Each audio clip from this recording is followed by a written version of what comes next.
E olha só, ontem nós tivemos uma boa discussão aqui no programa sobre o jejum de 7 dias da influenciadora Mayra Card, né?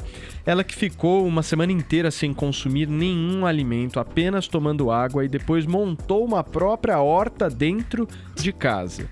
Mas acabou sendo mas muito atacada, inclusive pelo Adrilles, que a chamou de picareta por incentivar distúrbios alimentares. A Mayra, que tem mais de 6 milhões de seguidores só no Instagram, hein? Bom, a gente fez o convite pra Mayra, né? Fizemos, né, Vini? Sim. Você entrou em contato e ela se recusou. Por algum motivo não quis, enfim, né? não quis. Falou que né? já falou o que tinha pra falar sobre o assunto. Exato, e disse, como o Vini bem colocou aqui, que já falou tudo e não quer falar mais nada e se justificou sempre se apoiando na ciência, que ela diz, né? Então, o que a gente fez aqui? Ela recusou a entrevista, a gente chamou a ciência. E tá aqui com a gente o doutor em nutrição, Antônio Lancha Júnior. Doutor, bom dia, obrigado pro senhor ter aceitado o nosso convite. Sempre um Eu prazer. queria começar pela pergunta que não quer calar, né? Esse jejum da Mayra Card pode fazer mal à saúde? Pode. Primeiro que o jejum, ele tem sempre um fundamento religioso. A origem que a gente tem histórica é de questões religiosas. Quando a gente faz o jejum, você deixa de ingerir uma série de nutrientes. E o nosso corpo não tem estoque de uma quantidade grande, por exemplo, de vitaminas do complexo B, de vitamina C. E isso faz com que a gente tenha que se organizar nessa forma. Além disso, todo o funcionamento do nosso sistema cardiovascular depende dessa ingestão de alimentos. Então, a primeira coisa que acontece, logo que a gente inicia um processo de jejum, é uma dor de cabeça. Primeiro sinal. O segundo sinal é a queda da pressão arterial. Então, a pessoa levanta, fica meio tonta, meio drizzy, assim e tal. É exatamente por conta do jejum. Então, o jejum ele pode ter um apelo religioso, porém, o jejum não tem um respaldo na ciência para ser aplicado, principalmente um jejum dessa natureza de 7 dias. Então esses estudos são picaretas mesmo, doutor? Então, tem estudos que são feitos em relação ao jejum que provam o seguinte: toda vez que você deixa de consumir uma quantidade enorme de nutrientes, a primeira coisa que vai cair é a sua glicemia. Então, você pega um diabético, você pode falar assim, tá vendo? Para o diabético é bom o jejum, mas é uma situação transitória. É como você matar o mensageiro. Para o diabético, a glicemia alta é, na verdade, a mensagem de que tem alguma coisa errada e não a culpa do carboidrato nessa história. Então, quando você retira o alimento, isso cai, mas isso não se mantém, não se sustenta. Mas um jejum, assim, de 7 até 30 dias, como parece que o médico dela receitou, não pode, inclusive, chegar a vir a óbito uma pessoa? 30 Sim. dias sem comer? Tem vários relatos na literatura que vão agravando o período de jejum e mostrando qual é a consequência, e uma das consequências é morrer de óbito. fome, literalmente, né? E aí, o que a gente tem, e é um dado bem relevante, é que quando você faz esse jejum, o seu organismo ele se ressente disso. E a primeira coisa que ele faz é secretar um hormônio chamado cortisol, que vai começar a degradar a sua estrutura proteica, a sua estrutura muscular. Então você acaba perdendo massa contrátil. E a gente que não tem uma reserva muito grande, vamos supor, um cara que não é um atleta, ele vai perdendo massa muscular e o diafragma é também um músculo. E aí ele pode ter comprometimentos da capacidade respiratória por isso também. Então, o quadro do jejum ele vai se agravando com o passar do tempo. A origem que nós temos na literatura científica é sempre uma questão religiosa e nunca uma questão médica de recomendação. Mas, Doutor, Vai lá. eu tenho uma pergunta também. Cita-se muito um estudo, aparentemente de um médico que ganhou o Nobel, de que o jejum ele poderia desencadear um processo de autofagia celular e que teria seus benefícios, não sei, destruir células que já não estão funcionando bem, renovar. Existe, Mas quanto na sua tempo opinião, de existe jejum? base Essa que é para a isso? questão. Existem benefícios da prática de um jejum intermitente, alguma coisa assim? É legal essa história porque esse prêmio Nobel ele ganhou estudo com leveduras. E nós somos um pouco mais do que leveduras. E o que ele fez foi restrição energética, não jejum. Então, é exatamente uma confusão da informação científica. A restrição energética, ela faz exatamente isso. A apoptose de células mutagênicas, que são as células tumorais, a prevenção de doenças, isso é interessante. A restrição energética, que é completamente diferente do jejum. O jejum é uma outra história. Né? O que é a restrição energética para um ser humano, então? É você ingerir menos do que você gasta. Menos calorias. Você Comer ingere menos do que você comer gasta. menos. Comer pouco. Que é o regime natural que E a restrição Mas calórica. existe um jejum que possa ser considerado saudável de algum tempo? Agora existe o jejum... intermitente. Existe isso que eu ia agora a perguntar. noção de jejum intermitente.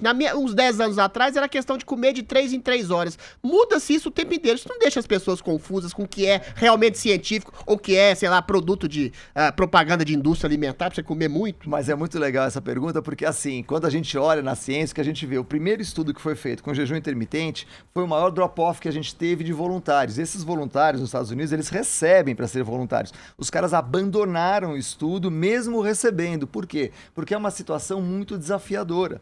Quando você faz o jejum com um apelo religioso, existe uma motivação maior para a pessoa fazer isso. Sim. Quando você faz por uma questão de emagrecimento e tal, esse apelo ele é muito frágil. E a gente consegue os mesmos benefícios sem passar por esse sofrimento. E aí tem um dado importante. Sofrimento, o senhor diz do jejum intermitente. Isso. Sim. E nós temos na nossa mente uma mentalidade ainda judaico-cristã. E o indivíduo, então, quando ele come muito, ele se acha pecador e não digno. Gula. E aí ele precisa sofrer algum tipo de punição. E o jejum cai como uma luva para essa situação, de uma punição para o indivíduo. Psicológica, né? Exatamente. Paulinha. Doutor, muito tem se falado também de suplementação de zinco, vitamina D e coisas que poderiam ajudar, enfim, a você não contrair a Covid-19. Enfim, falou-se muito sobre isso. Agora a gente já está há 2 anos falando sobre isso. Uma coisa eu acho que é certa. Quem tá com a imunidade melhor, tá melhor para tudo nessa vida, né? Não é só para Covid. Claro. E o que tem de verdade, de inverdade? O que a gente pode fazer de fato na questão da alimentação para manter uma imunidade legal? Eu sei que não é só a alimentação que garante a imunidade. O que é que você pode trazer pra gente sobre isso? Legal, Paulinha, porque assim, o nosso organismo ele tem uma dependência de uma série de nutrientes, boa parte deles nós não temos reserva. Vitamina D, vitamina A, vitamina E, vitamina K, que são lipossolúveis, a gente tem até uma certa quantidade no nosso fígado. Vitaminas do complexo B e C a gente não tem. Proteína nós também não temos reserva, então nós precisamos dessa ingestão. A questão da vitamina D, ela surge quando nós tivemos o episódio muito grande das manifestações de Covid-19 na Itália. E a Itália era um dos países que tinha maior número de idosos acamados em residências. E isso faz com que esses idosos tenham exatamente uma baixa quantidade de vitamina D. Mas, na verdade, essas pessoas elas tinham uma baixa de vários nutrientes, não apenas a vitamina D. A vitamina D tem um papel importante no nosso corpo. Hoje a gente considera ela mais do que uma vitamina, mas até um hormônio, que determina ali funções imunológicas, tecido muscular e uma série de coisas. O que as pessoas precisam nesse momento de combate à pandemia é estarem bem alimentados. Então não é a questão de comer demais para engordar, isso não é interessante. Bem, né? É comer adequadamente, e comer adequadamente significa comer o mais variado possível, não fazer privação de água, porque a restrição de água acaba deprimindo o sistema imune também. O doutor, só fazendo um complemento nessa sua fala, em relação ao momento que a gente vive de pandemia, né? A Mayra Card fez aí a sugestão para os seus seguidores, seus 6 milhões de seguidores, de um jejum de 7 dias, Sim, né, sim. Adri? Isso. São Sim. 7 dias sem nenhuma alimentação, somente água. Vamos imaginar que uma dessas pessoas resolva seguir isso e venha a contrair a Covid-19. Quais implicações essa pessoa Ou qualquer tem? outra doença, né? Inclusive. Ou no caso, a Covid-19, existe um agravamento maior? Então, o que acontece? Boa parte do nosso sistema imune depende de água. Então, a gente divide o sistema imune em dois grupos, teoricamente. O sistema imune inato e o sistema imune adquirido. Inato é a nossa pele, macrófagos e tudo mais. O adquirido é exatamente aquelas células que vão fazer a resposta ao invasor, que é exatamente quando você é vacinado ou já entra em contato com o vírus. O que acontece é que essa primeira parte, o sistema imune inato, ele é muito dependente de água. A nossa pele, ela tem de 70% a 80% em água. Quando você diminui a quantidade de água, você diminui a quantidade de defesas. Parte dessa água vem do alimento. Então a gente tem 70% da água na bebida, na ingestão de líquidos, e a gente tem 30% da água que vem da própria alimentação, que o nosso corpo produz. Então você acaba deixando essa pessoa imunodeprimida. Toda vez que você restringe caloricamente fazendo jejum, uma das consequências é o aumento da secreção de cortisol. E o cortisol, ele é um hormônio imunodepressor. É o mesmo do estresse, né, imunidade, doutor? né? É o mesmo do Baixa estresse, não é? Fica mais frágil Falta pra de doença. sono também aumenta o cortisol. Exatamente. E aí, se a pessoa entra em contato com o vírus, pior. a capacidade de resposta dela é mais lenta. Então, ela pode ter um agravamento da doença por conta dessa resposta. Doutor, e esse Perfeito. retorno alimentar dela com frutas? É o Frutas, certo? vegetais e legumes crus. Só isso. Então, existe uma abordagem em relação a isso, uma linha que fala desses alimentos crus. O cuidado que a gente tem que ter é o seguinte: o alimento in natura, ele é bem interessante, porém nós temos ali também um lado negativo, que é o excesso de fibra. A gente tem uma quantidade de fibra que é interessante para o nosso organismo, por volta de 25 gramas dia. Quando você migra para uma quantidade exagerada, isso pode trazer como consequências constipação. Além do que o alimento cru, ele tem ali uma higienização prejudicada em relação ao alimento aquecido. Foi exatamente no domínio do fogo que a humanidade aumentou a longevidade. Todas as declarações dessa moça, então, fazer jejum de 7 dias, 30 dias, voltar só com alimento cru, são de uma ordem de uma irresponsabilidade e que ela debita numa falsa ciência. O senhor diria assim?